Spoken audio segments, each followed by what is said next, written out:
Vamos a 2 Corintios capítulo 6, que es el pasaje que hemos visto en la mañana, pero vamos a mirar hasta la segunda parte. 2 Corintios capítulo 6, versículo 14 al 18. Dice así el Señor: no os unáis en yugo desigual con los incrédulos, porque ¿qué compañerismo tiene la justicia con la injusticia? ¿Y qué comunión la luz con las tinieblas? Seguimos. ¿Y qué concordia Cristo con Belial? ¿O qué parte el creyente con el incrédulo? ¿Y qué acuerdo hay entre el templo de Dios y los ídolos? Porque vosotros sois el templo del Dios viviente. Como Dios dijo: habitaré y andaré entre ellos, y seré su Dios, y ellos serán mi pueblo. Por lo cual, salid en medio de ellos, y apartaos, dice el Señor, y no toquéis lo inmundo, y yo os recibiré. Y seré para vosotros por padre, y vosotros me seréis hijos e hijas, dice el Señor Todopoderoso. Y el capítulo 7, versículo 1, con el cual vamos a después finalizar el mensaje, el 7:1, dice: así que, amados, puesto que tenemos tales promesas, limpiémonos de toda contaminación de carne y de espíritu, perfeccionando la santidad en el temor de Dios. Si se acuerdan ustedes, en esta mañana estuvimos explicando que Dios es omnipotente, que significa todo lo puede. Dios es omnisciente, todo lo sabe. Dios es omnipresente, quiere decir que Él está en todo lugar, y eso es verdad. Él está en todo lugar.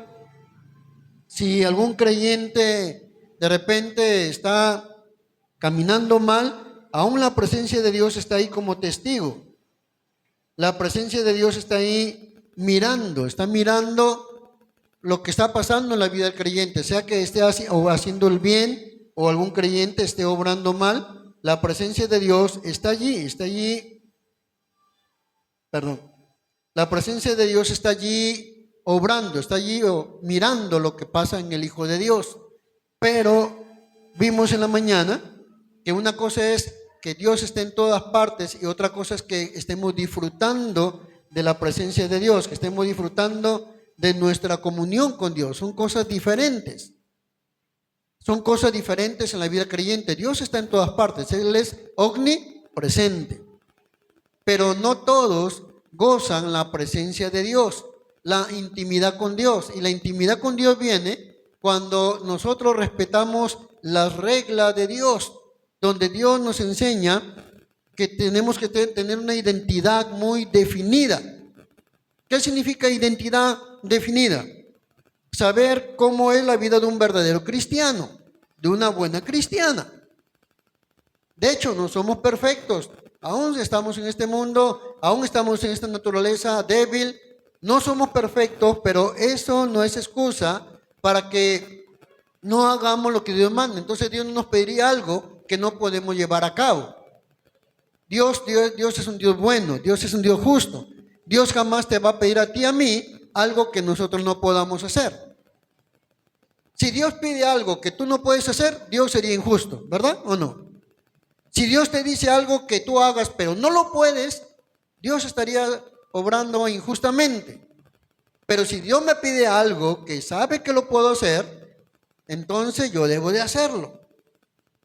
Cuando miramos el versículo 14, que ahí comienza esa lista que ya hemos explicado, yo solamente lo quiero recordar en leerlo nada más, no explicarlo, porque lo expliqué en la mañana. Ahí dice: no os unáis en yugo desigual con los incrédulos. Un cristiano que tiene una identidad, que sabe que camina con un Dios que es santo, santo, santo, con un Dios que está presente en todo lugar, y con quien quiere mantener una estrecha relación personal con Dios, sabe que no tiene que unirse con yugos desiguales con los incrédulos. Sabe que no puede tener compañerismo, la justicia, el que vive en la justicia de Dios, con la injusticia. No puede tener comunión el que es luz con el que está en la oscuridad. Eso es identidad. El que conoce su identidad como hijo de Dios, camina como Dios quiere que camine su hijo. Amén. El siguiente versículo lo miramos. Cuando dice Jesús o Pablo, ¿y qué concordia Cristo con Belial? Belial es el nombre del diablo, uno de los nombres del diablo en la Biblia. ¿O qué parte el creyente con el incrédulo? Está hablando de no tener compromisos con ellos, y explicamos en la mañana que en ningún momento Dios nos está diciendo que no nos acerquemos a la gente, ¿no? Hay que acercarse para evangelizarles, hay que acercarse para hacer luz a ellos que están en oscuridad, es que hay que acercarse para hablarles de Dios, para que las almas se salven.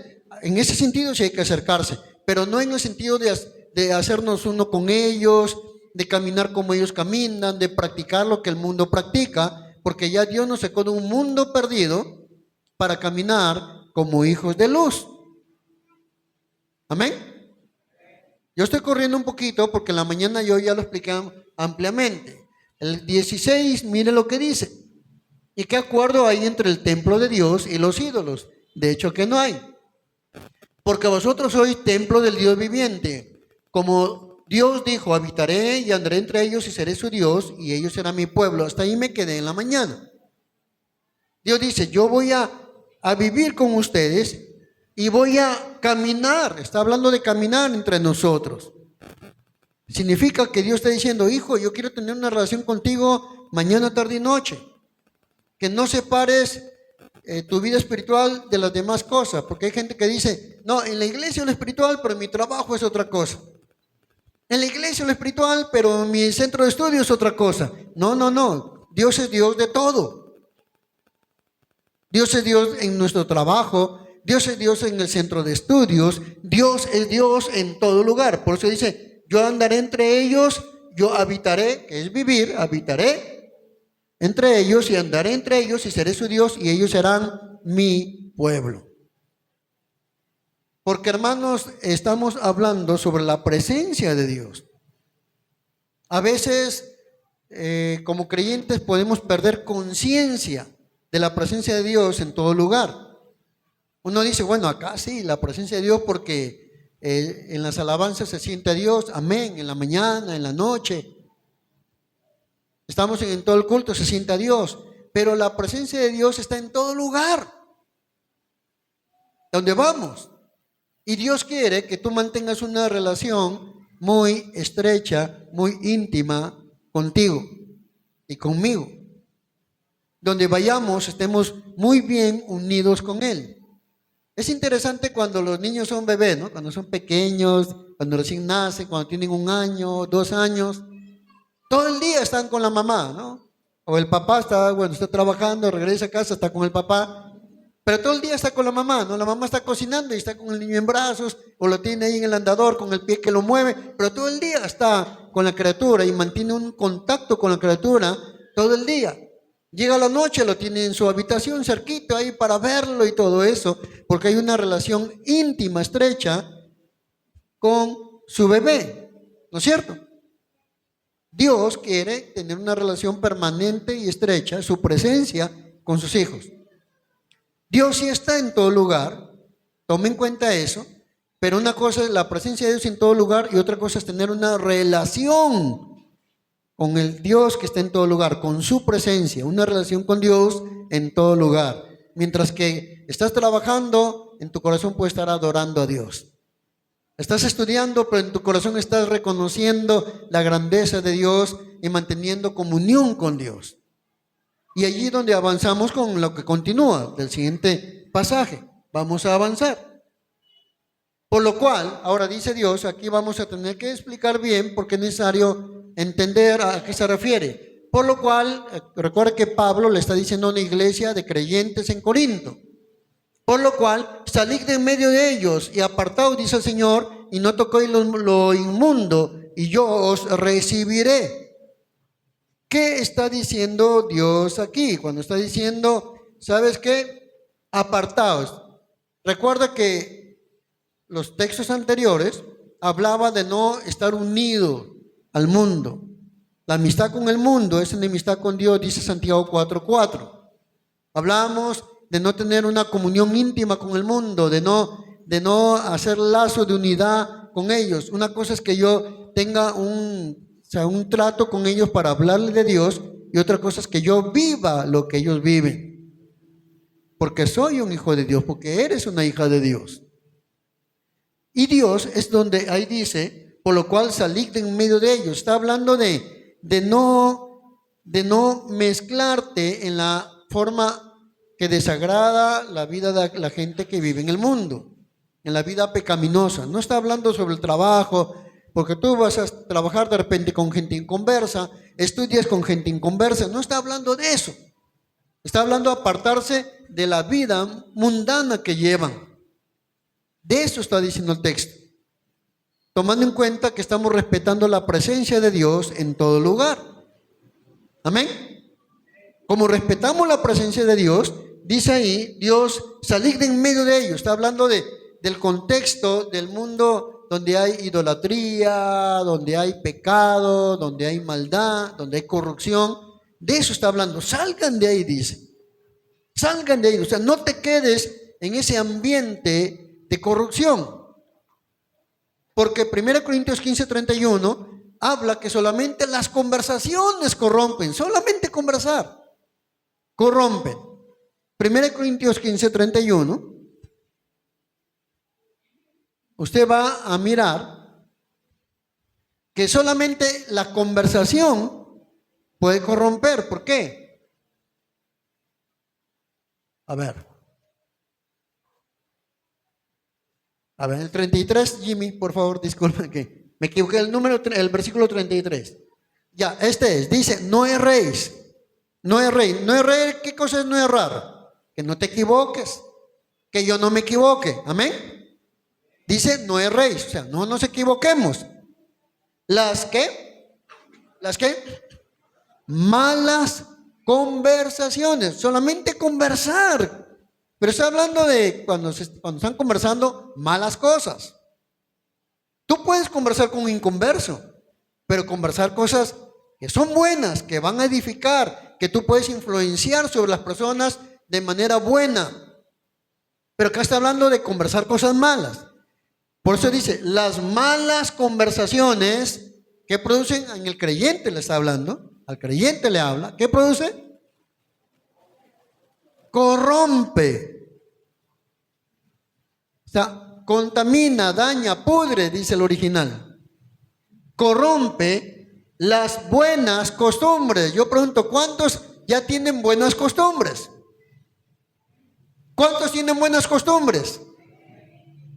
Otra vez, ¿cuántos tienen buenas costumbres? Amén. Pero si usted comienza a pasar con personas que tienen conversaciones malas, porque dice malas conversaciones que contaminan, conversaciones que dañan, entonces la persona que tuvo buenas costumbres ya le dañó su vida. Pero alguien dice, pero si solamente es conversar. Hermanos, la boca, la lengua, las palabras tienen poder. Las palabras tienen poder. Y cuando tú más estás escuchando cosas que son malas, comienzan a romper esa barrera de buenas costumbres para contaminarla. Por eso dice, las malas conversaciones corrompen, dañan, ensucian las buenas costumbres. No es que estemos exagerando, el apóstol Pablo no está exagerando, él está hablando inspirado por el Espíritu Santo. ¿Verdad? El apóstol Pablo no está hablando lo que se le ocurra, él está hablando bajo la inspiración del Espíritu Santo y dice, hermanos, no se equivoquen, no vayan a errar, no se equivoquen del blanco. Las malas conversaciones corrompen las buenas costumbres. Si tú quieres disfrutar de la presencia de Dios, Dios nos diría, hey, sal de ahí donde hay malas conversaciones. Apártate de ahí donde hay gente lisurienta, donde hay gente atrevida, donde hay gente que hablan palabras de doble sentido, donde hay gente que hablan palabras insinuantes, palabras seductoras, palabras que te quieren envolver a hacer las cosas que son malas, mientras que tú tienes buenas costumbres. Apártate de ahí, te diría Dios. Amén. Es más, yo le puedo decir que esa es la razón por la cual en el camino hay hermanos que se apartan del camino. Porque no entendieron lo que en la mañana expliqué detalladamente, no supieron poner límites. Donde Dios me enseña esto y yo tengo que tener cuidado para que no me jalen al otro lado. Le decía Dios a Jeremías, que ellos se conviertan a ti y tú, Jeremías, no te conviertas a ellos. Porque había posibilidad de que Jeremías también se lo jalen. Por eso le dijo que ellos se conviertan a ti y tú no te conviertas a ellos. ¿Dios le dijo a Jeremías o no se lo dijo? Se lo dijo. ¿Por qué? Porque hay riesgos. Cuando dice apartados es, si yo detecto que estoy en un ambiente donde las malas conversaciones se dan frecuentemente y me quieren meter en ese lenguaje, mejor me retiro. Mejor me quito. ¿Por qué? Porque quiero cuidar mi relación con Dios, la presencia de Dios. Volvemos a Corintios, por favor, a 2 Corintios 6, versículo 17, por lo cual dice, salid de en medio de ellos y apartaos, dice el Señor. Dios no lo está haciendo de malo, Dios lo está haciendo porque nos cuida. Recuerda que habíamos leído Santiago 4:5, cuando dice Santiago que el Espíritu Santo, como dice la Escritura, el Espíritu Santo nos anhela celosamente. El Espíritu Santo nos quiere tener cuidándonos, que no nos dañemos por el mundo. El Espíritu Santo nos anhela y Él no le gusta que el cristiano sea contaminado por el mundo. Nos anhela con celo, quiere conservarnos limpios para Dios el Padre. Y aquí nos dice, y no toquéis lo inmundo. ¿Y qué va a pasar si yo obedezco? ¿Qué va a pasar si yo obedezco? Dice Dios, yo te recibiré. Ahora, les hago una pregunta, los voy a hacer dudar un poquito. Aquí dice esta palabra, recibiré, pero ¿acaso yo no soy un hijo de Dios? ¿Acaso ya no cumplí con Juan 1:12? Mas a todos los que le recibieron y creen en su nombre le dio la potestad de ser hechos hijos de Dios. Sí. Y no se contradice. Es verdad, ya somos hijos de Dios. Pero cuando usa el verbo recibir, está diciendo Dios, si tú me obedeces, vas a poder tener una relación con mi presencia. ¿Me entendió? O sea, si usted quiere tener una relación con la presencia de Dios en su vida, Él vive en usted, pero quiere tener una relación personal, santa, gloriosa con Dios. Dios dice, si tú me haces caso, yo te voy a recibir. Vamos a poder tener una buena relación. Pero si yo desobedezco a Dios, mi relación con Dios se mantiene distante. Dios está en todo lugar. Dios va a estar hasta en el lugar donde estoy pecando, porque Él va a ser testigo de eso, pero Dios no va a apoyar jamás lo que estoy haciendo. Y mi relación con Dios no se va a poder experimentar. Pero si yo le obedezco a Dios, entonces Dios dice, yo te recibiré. Soy su hijo. Pero me va a recibir si camino en obediencia. Amén. Esta noche yo te pido que no te sientas rechazado, que entiendas que Dios te escogió, te llamó para que seas de un pueblo santo, que nos sacó de un mundo malo para que vivamos en una relación santa con un Dios santo y glorioso que nos ama y que quiere el bien para nosotros. Y una forma de querer el bien es que nos apartemos de lo malo. Amén. Porque es la forma de que Dios nos muestra que quiere el bien para nosotros, cuando obedecemos, alejándonos de lo malo. Mira el siguiente versículo, el 18. Si ya una vez que dice yo te recibo, y seré para vosotros por Padre. En los versículos anteriores habla, Él es Dios, pero ahora dice, seré para vosotros por Padre. Porque Él quiere tener un trato con nosotros de Padre, de papá. Él dice, y seré para vosotros por Padre, y vosotros me seréis hijos e hijas, dice el Señor Todopoderoso.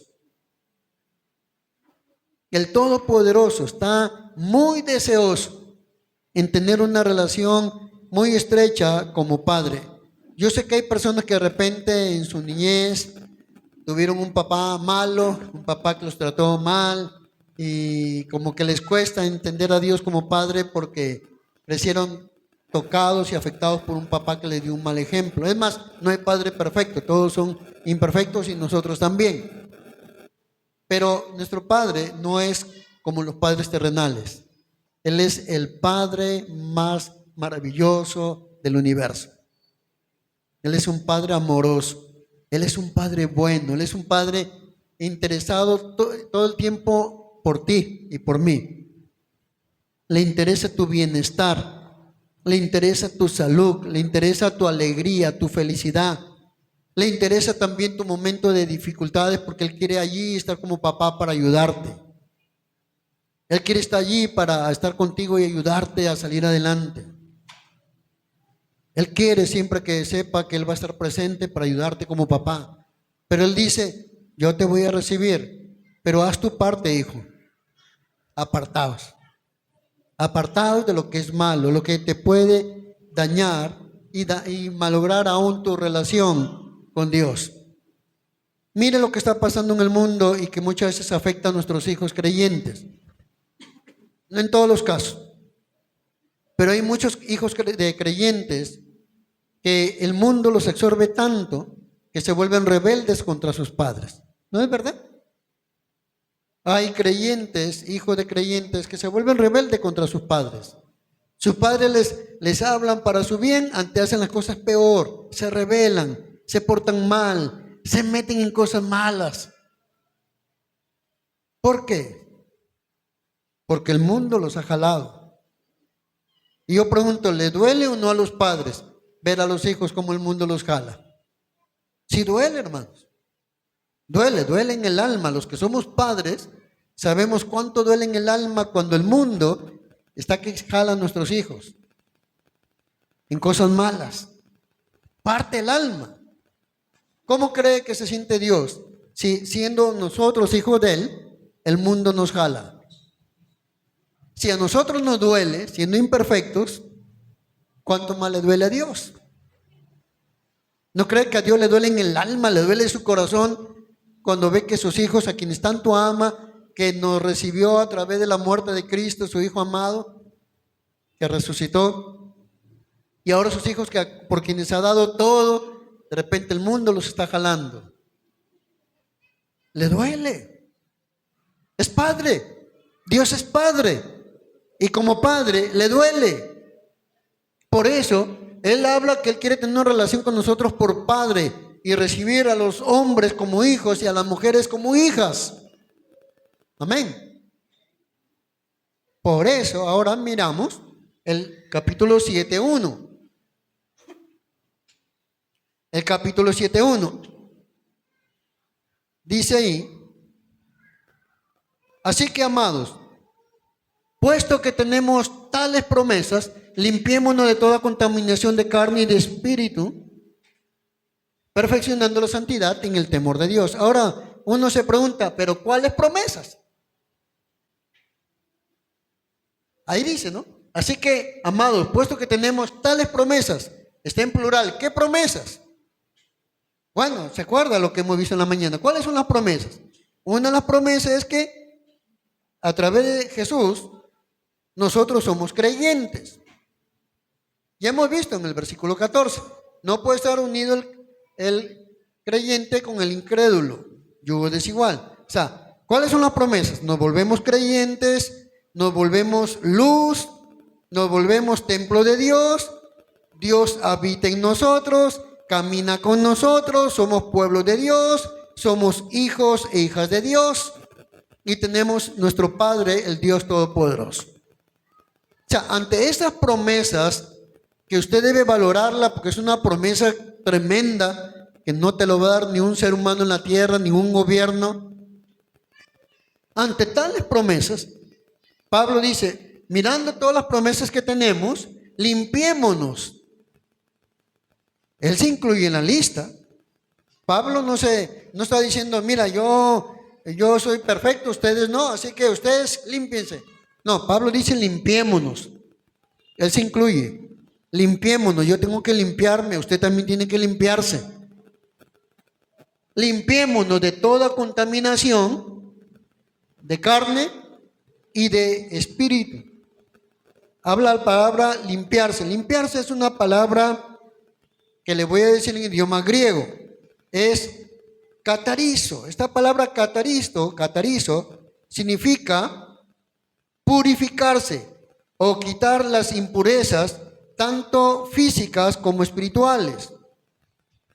Significa limpiar el alma. Eso es catarazo, que significa quita. Yo soy el que tengo que quitar las cosas que a conciencia me estoy dando cuenta que estoy permitiendo en mi vida. Lógico. ¿Quién más que uno mismo sabe si uno está dejando que cosas contaminen en nuestra vida? ¿Quién mejor que uno?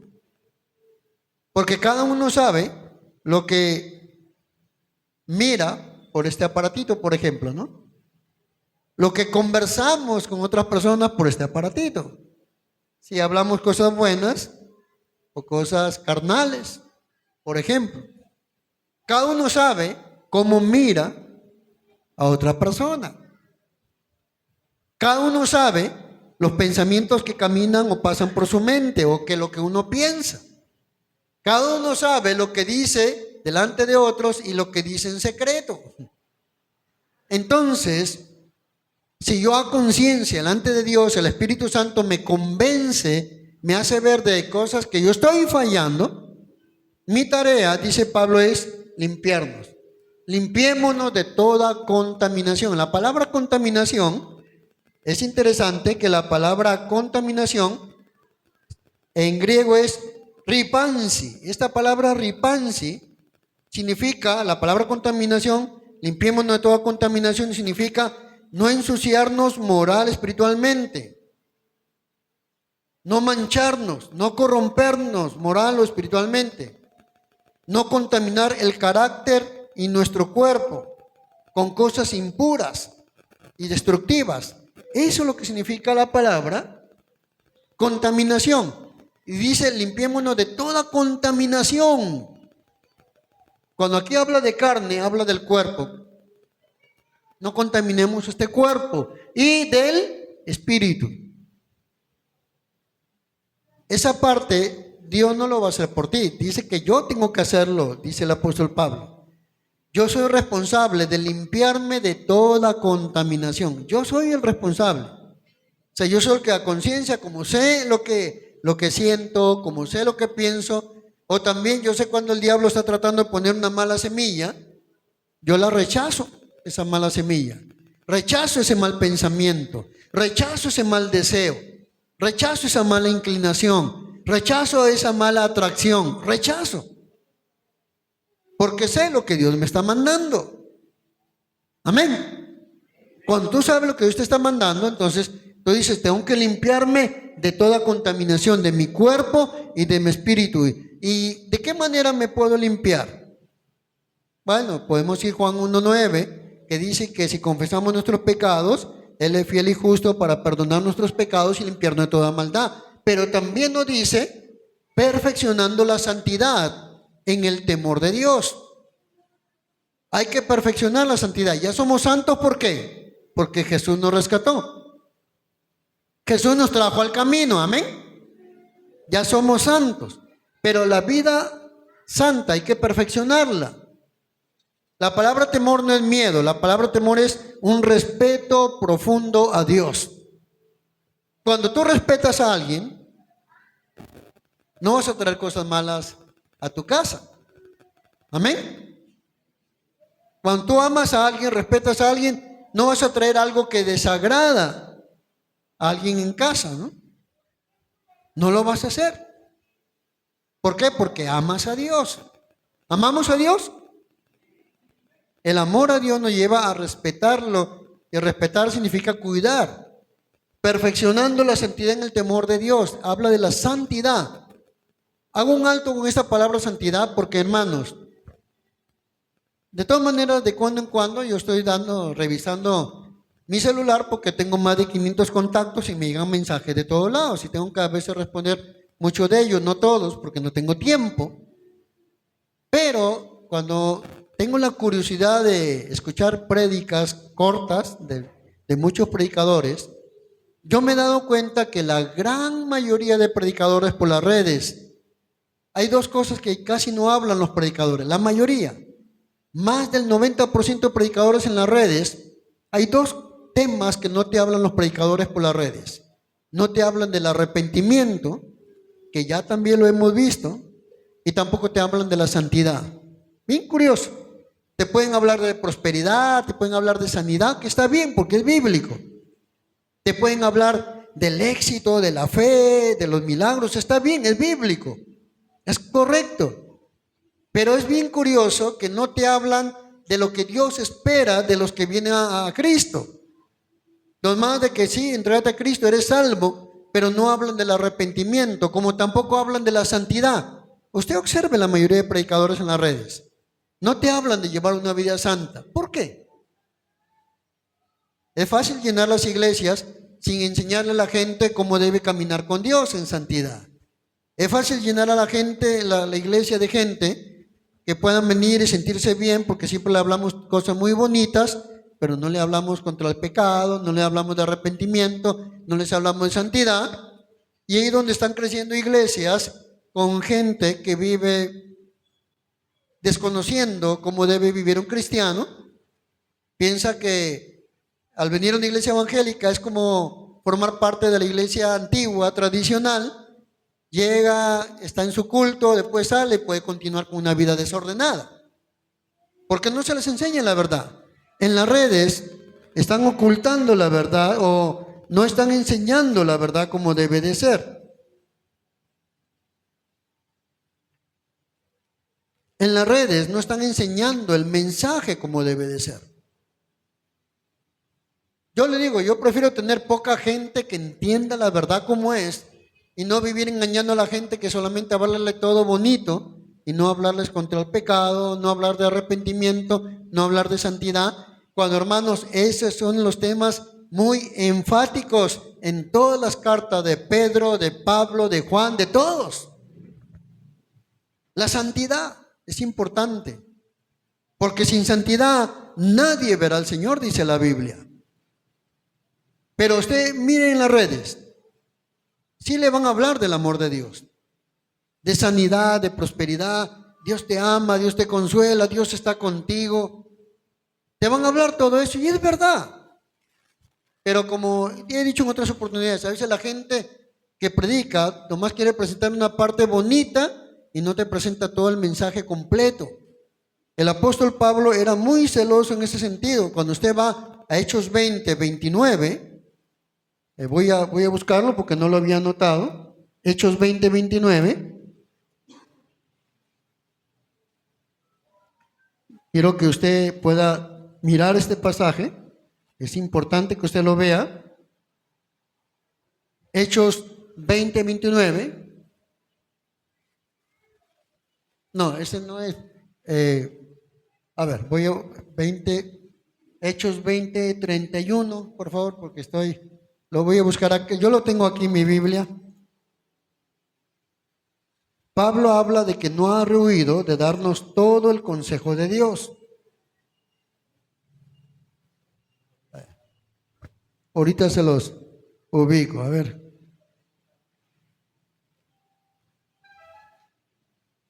Pablo habla, él dice, yo no he rehuido, hermano, ese es el 27, disculpe, es 20:27, ya lo encontré, 20:27. Mira lo que dice el apóstol Pablo. Después de predicar un largo mensaje, Pablo dice, porque no he rehuido, o sea, no he descuidado mi responsabilidad, te está diciendo Pablo a la iglesia, porque no he rehuido de anunciaros, ¿qué dice ahí? ¿Qué dice? Todo el consejo de Dios. O sea, Pablo está diciendo, yo no les he enseñado una parte de la palabra de Dios solamente. Pablo dice, yo no les he enseñado solamente un tema de la palabra de Dios. Pablo dice, no, yo no he rehuido, no he descuidado mi responsabilidad de enseñarles todo el consejo de Dios. En las redes encontramos ese problema. Más del 90% de predicadores te hablan solo una parte. La parte que de hecho a la gente le va a gustar escuchar. Dios te ama y es verdad. Dios perdona el pecado y es verdad. Pero para que haya perdón, no le dicen la otra parte, que hay que arrepentirnos, que hay que volvernos de nuestros malos caminos.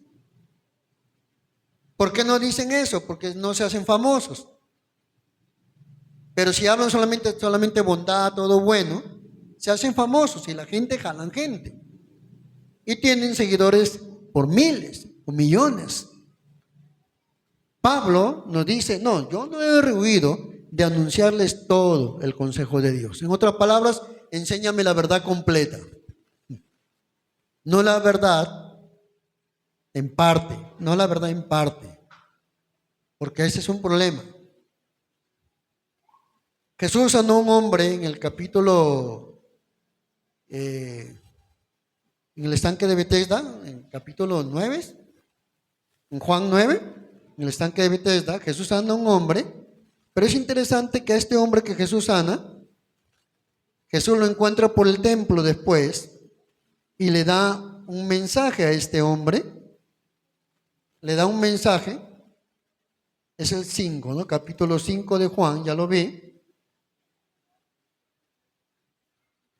Jesús sana a este hombre, pero es interesante que, bueno, en ese momento Jesús no le dio el mensaje completo, porque primero estaba viendo la necesidad del hombre, lo sanó y el hombre contento se fue rápido, se fue al toque, contento.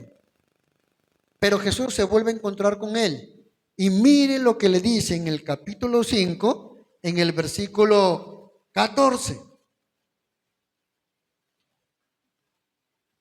Mire lo que le dice Jesús a este hombre que sanó en el estanque de Betesda. ¿Qué le dice Jesús? Después le halló en el templo al que sanó en el estanque de Betesda. Y le dijo, mira, ¿ha sido qué? Sanado. No peques más, para que no te venga alguna cosa peor. Interesante. Jesús ya lo había sanado, pero Jesús lo vuelve a encontrar y ya le habla todo completo. Mira, ya te sané, le dice Jesús. Ya has sido sanado, ya te sané. Pero no peques más, hijo. Porque si sigues pecando, te va a venir algo peor de lo que has tenido. Porque el pecado hace daño. Hace daño. Entonces, hermanos, cuando nos dice Corintios, limpiémonos de toda contaminación de carne y de espíritu, perfeccionando la santidad en el temor de Dios, está diciendo que tú y yo tenemos que tener la actitud de hijos que amamos a Dios, de cuidar la santidad. Por eso le digo, en las redes muy poco usted va a escuchar predicadores que hablen de arrepentirse, contra el pecado o de arrepentimiento. Muy poco de santidad, muy poco.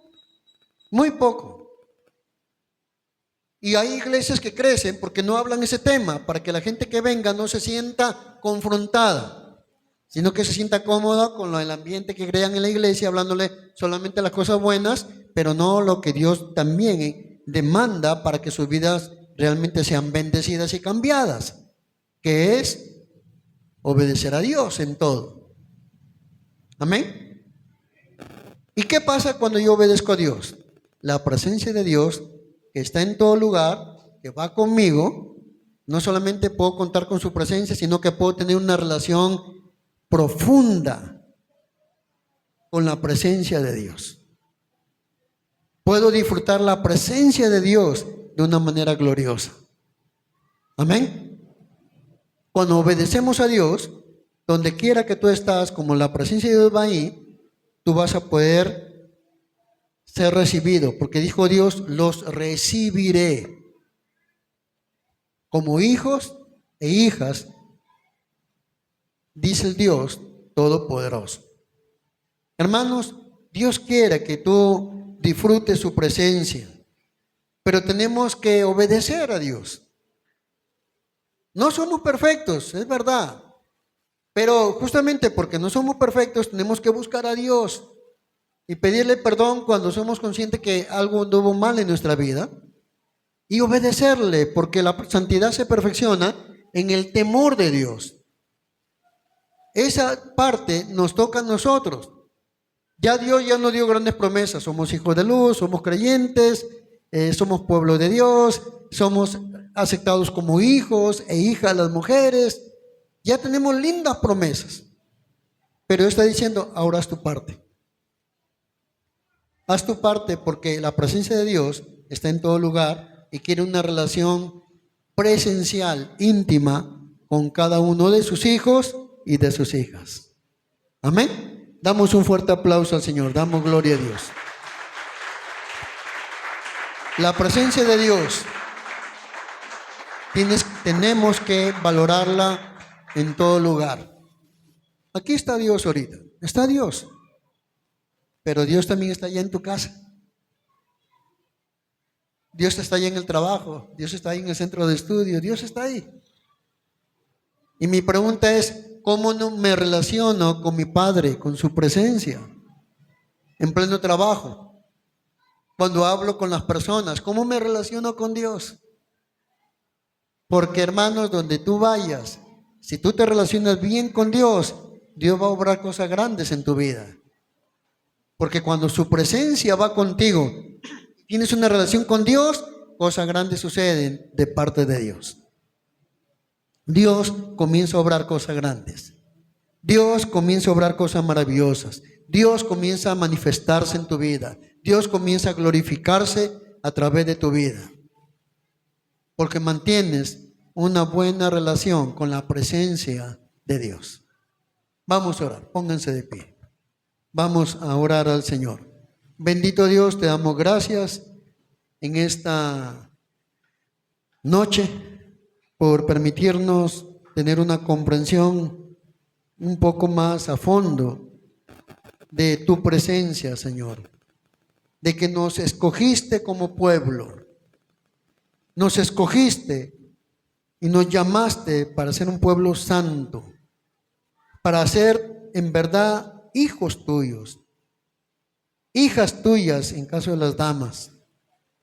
Es un gran honor, pero también es una responsabilidad que no la queremos descuidar, porque tu presencia es lo más valioso que hay en nuestra vida donde quiera que vayamos. Tu presencia es lo más grande que podemos disfrutar por donde quiera que caminemos, Señor. Amado Dios, nos movemos todavía en este mundo, pero como bien lo dijo tu Hijo, mi Señor Jesús, estamos en el mundo, pero ya no somos del mundo. Ayúdanos a vivir como hijos del reino, para honrarte, Señor. Si hemos estado fallando, te suplico que nos perdones. Nos arrepentimos de cualquier cosa que hayamos pensado o hablado. Señor, cualquier cosa que se ha hecho y ha sido malo, perdónanos, Señor. Porque no queremos ofender tu presencia santa en nosotros. Ayúdanos para caminar siempre como hijos amados, como pueblo escogido, como nación santa, como pueblo adquirido por ti, para anunciar las virtudes del que nos llamó de las tinieblas a su luz admirable. Damos gloria al Padre, al Hijo y al Espíritu Santo. Amén, amén. Damos un fuerte aplauso al Señor. Gloria a Dios, gloria al Señor. Gloria a Dios. Dios me les bendiga, hermanos. Dios les bendiga.